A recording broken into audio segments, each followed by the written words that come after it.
These so-called Democrats need to understand this. When thousands of Nigerians died in their hospital beds due to lack of electricity or lack of medicine, it is a crime. They are responsible for these sanctions. They are responsible for these deaths. The same thing is happening in Mali. With Burkina, we have indirect sanctions because people need to understand. When they understand, there are instructions from the other side. They come, they do everything to apply it. It's shameful.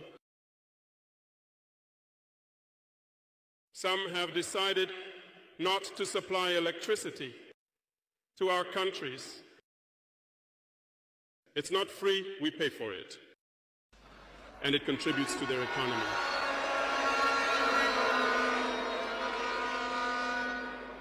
They tried to make Mali suffer. And of course, by ignoring all the agreements and no longer providing electricity to Mali, hoping that the population would revolt, it doesn't work.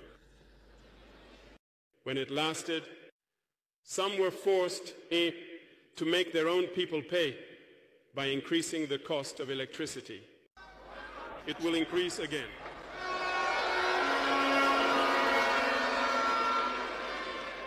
This gives us several lessons.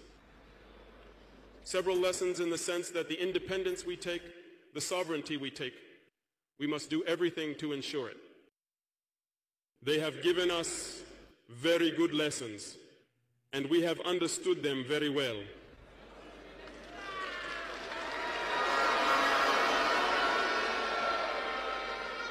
Some have closed their ports, which actually goes against all international texts, because you cannot close ports to a landlocked country. They did it. They violated the text. The international community said nothing. No one spoke in ECOWAS. But in the ports, we do not transit our goods for free. We pay.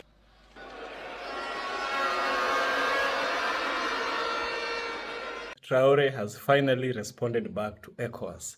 Many times we know that ECOWAS, the West African Trading Bloc, which means economy of the West African state, had included Niger, Mali, and Burkina Faso as part of it. But we know that ECOWAS in itself was being controlled by the outside influences, such as those influences that are being caused by the Western government, American government, and the French government. So, because Mali, Niger, and Burkina Faso had kicked out these countries of America and France, it didn't make any sense for them to continue being in ECOWAS, which was still being controlled by those specific powers that they pulled out. And so, ECOWAS had placed an ultimatum, I can call it so, upon these three countries. You know, they said that these three countries are being military ruled, and they said that there was a possibility of, you know, attacking them. In Nigeria's Tinubu was one of the people in the forefront to warn against, to warn on the attacking, you know, or rather, he stood up front and said, you leave ECOWAS, you don't come back, we will be forced to attack. But Ibrahim Traore stood his ground. He kept silent for a very long time, and finally, he has responded. I want us to listen to what Ibrahim Traore said. I shall get back the deeper critical analysis. And those who do not know society are now facing the consequences. And I think it's a lesson for them too, that they should not always follow their master's orders. They need to understand this forever. ECOWAS has never issued a statement to congratulate a victory of our armies.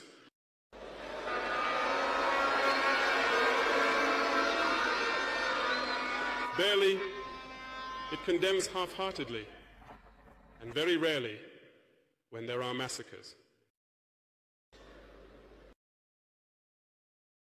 Where is this ECOWAS of the people? In short, we cannot list all the harm that has been done to our people, but we have decided with full awareness to withdraw and focus on our common organization, which is the AESC.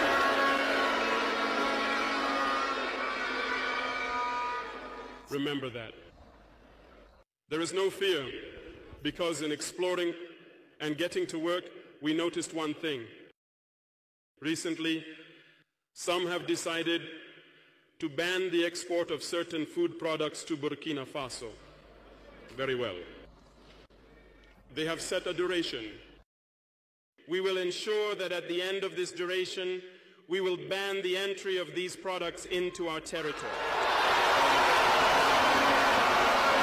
Ibrahim Traore of Burkina Faso kept making Africans proud, especially the young people of Africa. The Crown Prince of Saudi Arabia, Mohammed bin Salman, called Ibrahim Traore and offered to build 200 mosques this Ramadan for the people of Burkina Faso. Ibrahim Traore appreciated him extensively for this gesture, but instead offered an alternative. He said, Crown Prince bin Salman, we really needed your support, but then what we want is not building mosques, because we have several mosques in our country, you know, and as a Muslim myself, I know that mosques is very important, but our people can take care of themselves when it comes to praying. What we want you to do, Crown Prince, is that build schools, hospitals, and factories, because our people need to be educated, they need to be healthy, and they need to get jobs. I really like that. I really like that he makes us, the young people, proud. And that is why I keep saying that we, the young people in Africa, we need a complete generational shift in leadership. All these older people are always taking decisions based on selfish interests, selfish desire, and thinking about what to bequeath for their grandchildren. Not themselves. Not putting a legacy or very big footprint, because their ambition is over. They are old. All they care about is their own family. I heard some people are begging Mali, Burkina Faso, and Niger to come back to ECOWAS. Please don't beg them. Don't. When you beg them, you are going to spoil my work for me. They will not put some sand in my garri. Do not beg them. Without a firing one shot, Kofi Ali will bring them back on their knees. I will remove this Ibrahim Traore, Abdullah Tiani, and Azim. I will remove them like this without one shot. Do not beg them. Don't spoil my work for me.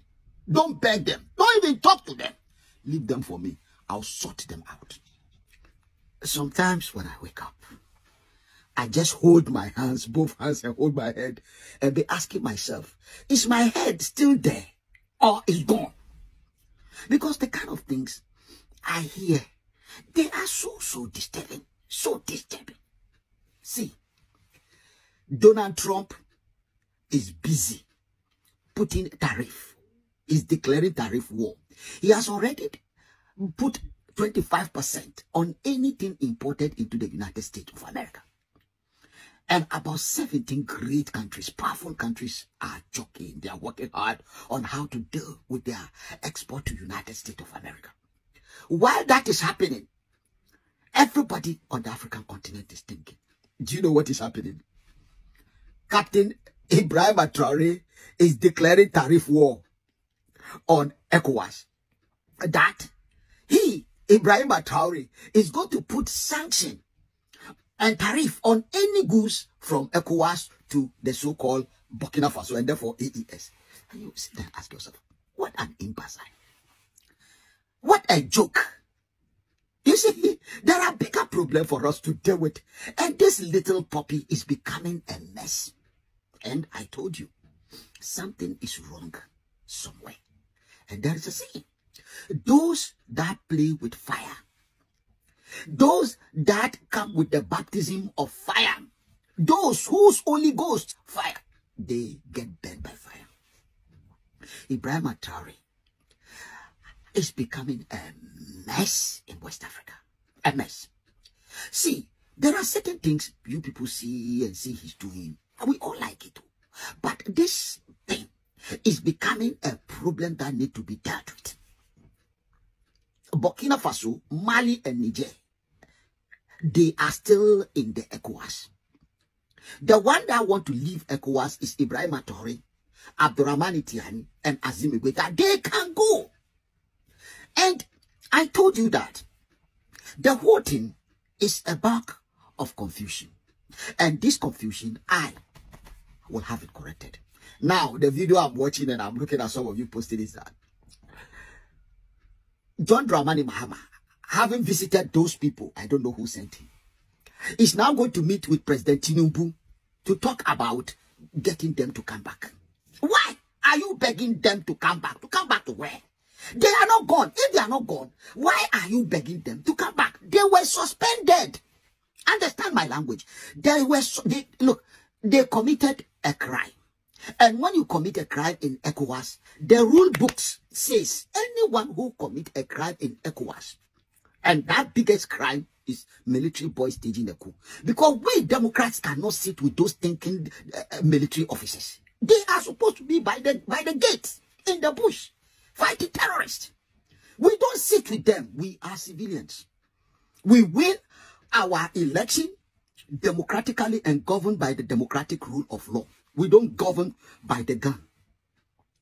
And these dogs that we gave a job to guard the place have taken over the business of governance. That is not their job. No matter how right they are, good they are doing, there is no justification for military coup. Finish. There's no justification. And while we suspended them in ECOWAS and asking them, we want you to reverse and come back to do what everyone is doing. And we place sanction on them. Then they came with a useless letter that they are leaving ECOWAS. And some imbeciles in the ECOWAS Commission accepted the letter. See, let me give you a good example. Think of a school. So many schools around. And there is a kind of a common Ministry of Education. And all the schools are connected to the Ministry of Education so that they manage and organize and make sure that every school is following the curriculum and the agenda. Then some schools broke the rule. 3 schools, they broke the rule. And the ministry suspended the heads of those schools because the heads of the school are those who have broken the rule. Like bandits coming to take over the school. And you say, no, we have suspended school A, B, C, and D because bandits have taken over. They are now Islamists. Because of that, we will not deal with them until the problem is sorted out. Then one day, those bandits came with a letter to the headmaster, to the minister, from the headmasters to the minister, the criminals that, Minister, we want to leave the Ministry of Education. We don't want to be part of your educational. And it's okay, you can go. Hey, it doesn't work that way. Those who took the letter from these imbeciles, they made a blunder. Actually, they are in court too. I told you I've taken them to the ECOWAS Court of Justice. And judgment is being passed. The commission has been given 30 days to respond. The 30 days is over. By now, the court case should have started. If I take you to court and you don't turn up, it means you have accepted you are guilty. So if they are wrong for taking that useless withdrawal letter, how can you accept a letter from some? By all indication, this ECOWAS is totally against what happened. Totally. There's no if and there's no but. Because sanction was placed. If the military rulers didn't do anything wrong, you wouldn't put sanction on them. Yes, they were suspended. They can't come in their uniform with their gun to come and sit at the heads of state meeting. It can never happen. And all these 3 were that. Even Niger, the ECOWAS was going there with military to reverse the system. It was at the point, the thought of, look, let it look like we are doing what France wants us to do. Because the French are there and they are mining uranium illegally, so we want them to leave. And besides, if you go there, it could lead to endless war because there are so many factions already. If you have terrorists, who are terrorists? These are people who refuse to follow the rule of democratic law. But they want to use gun to take over the business of government or to change something in the country. These are terrorists. And that is exactly what the military rulers did. They used gun to take over the government. But we said, okay, let us give them some time and then we address issue. And the next thing, those you have suspended came there with letter. And you have some idiots in the name of international law. They were reading the international law upside down. And our time has come. Everybody should stop running around on whether to beg them to come back. The more you are saying you are begging them to come back, you are negotiating with them to come back, the more you are legitimizing the illegality. That is what you are doing. They are not gone. ECOWAS is still the authority in charge of the 15 countries of West Africa, whether you like it or not. There is no any other way as at now. The United Nations, the African Union, everyone in the world, the Chinese government, the Russian, everyone agree there's only one ECOWAS. There's no AES. AES is illegal. Because when illegal people, Abdurrahman Itiani is illegal because he's a criminal. Azim Igweta is illegal because he's a criminal. And above all, that Jesus, the one that want to commit suicide. Because exactly this is, and people are egging him on. If we don't get him, the monsters are coming for him. You know those I'm talking about. The Europeans are coming. We need to solve this. Our problem is our problem. And we must find a solution to it. There's no if, there's no but. Let the court case finish, and you will see better. Now, that was Ibrahim Traore. And, you know, one thing that Ibrahim Traore, one thing he said, and it always sticks on my mind up to date, is he said that a slave who does not rebel does not deserve pity. Yes, a slave who does not rebel does not deserve pity. There's a lot of meaning in it, you know. If you don't rebel against your situation, it means you are comfortable with it. For Mali, Niger, and Burkina Faso, they were not comfortable with their slave masters. The slave masters in this case being France. France colonized most of West African countries, except for countries such as Ghana and Nigeria and Liberia. You understand? So the French really got a strong hold of these countries, that even after colonization, they still wanted to colonize these countries, you know. And this new form of colonization was called neo-colonization or puppetization of Africa. I call it so, you know, because this French government, to be specific again, this French government would not bring themselves, the French king would not come and live in these three countries or any of these three countries. Instead, they would elect puppet leaders that would see their interest running, you know. They would see that anything they wanted from Africa, from these specific African countries, was given to them. And this time they used least effort, least manpower, and least capital. The African just had to be tuned. He had to be tuned for their music. Ibrahim Traore watched all this and he refused. It forced him to have a rebellion. You see, remember what he said? A slave who does not rebel does not deserve pity. So he rebelled against his slave master, which was also its government. His government back then, which was also a government that came into power through coups. But Ibrahim Traore's coup was a coup for the people, by the people and with the people. That is what makes Ibrahim Traore's coup very different. So after kicking away the president, kicking away the French troops and the French government outside Burkina Faso, Mali, and Niger, what remained was now the bigger man in Africa, ECOWAS. ECOWAS was now being used by the West because it's the next thing, it's the only thing they had to grip on these three countries. So they were using their strategies upon those countries which are members of the ECOWAS. Ibrahim Traore thought that, okay, you think that you can hold me with the ECOWAS, I'm gonna leave ECOWAS, we can survive without ECOWAS, even though it had severe consequences, like the ports being closed, you know. The ports were being closed for them, that we don't become a member of ECOWAS, we close our ports to you, because these three countries are landlocked. A landlocked country is a country which is surrounded by land and does not have access to huge water bodies such as oceans and seas. Still did not change the mind of Ibrahim Traore and his teammates. He decided, we are leaving ECOWAS, we are leaving France, we are rebelling against the slave master. It forced another country that many people do not consider them as Africans.